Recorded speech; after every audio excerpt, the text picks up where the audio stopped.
प्रणाम सब गोटे के। आइ हम एकटा गौरी गीत सुनाबै छी। ओकर रचना हम अपने केने छी। और अगर अहाँ सबके नीक लागैत हुए हमर गीत तऽ हमर यूट्यूब चैनल के सब्सक्राइब करू और सुनू ई गीत सब।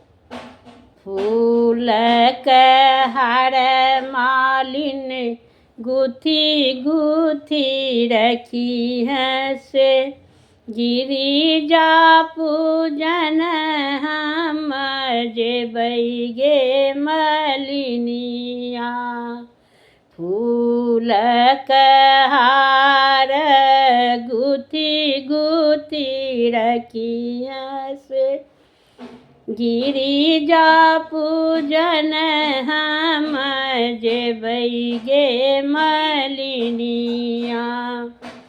फूल लोढ़ैत हम देखल कुँवर के, नैना मिलल ओही ठाम गे मलिनिया।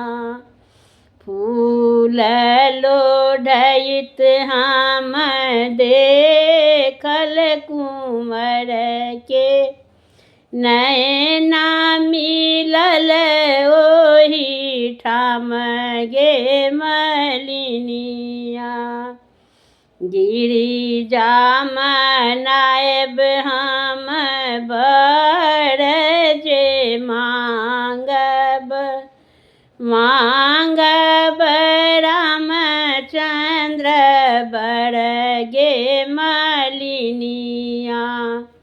गिरिजा पूजब हम बर जे मांगब, मांगब रामचंद्र बर गे मलिनिया।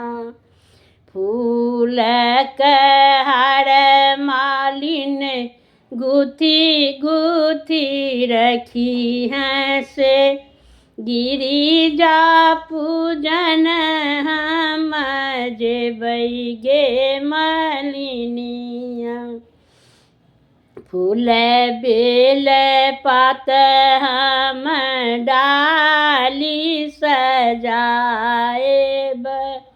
साठ बनैवेद थाल गे मलिनिया। फूल बेल पात हम डाली सजाएब, साठ बनैवेद थाल गे मलिनिया।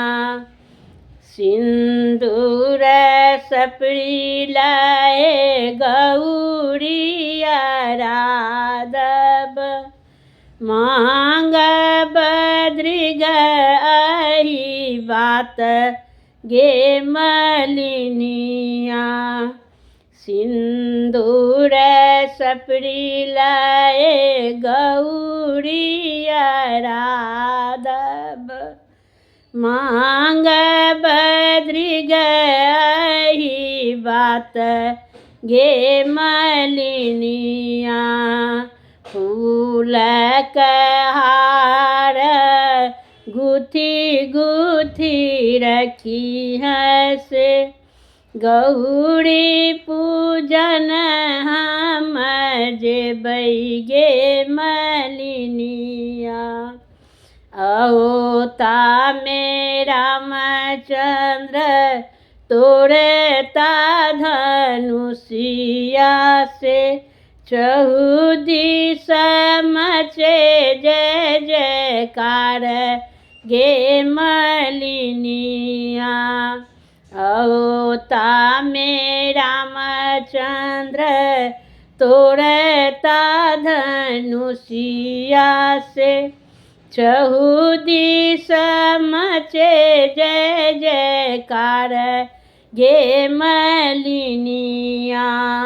फूल के हार गुथी गुथी रखिया से, गौरी पूजन हम जेबै गे मलिनिया। गौरी पूजन हम जेबै गे मलिनी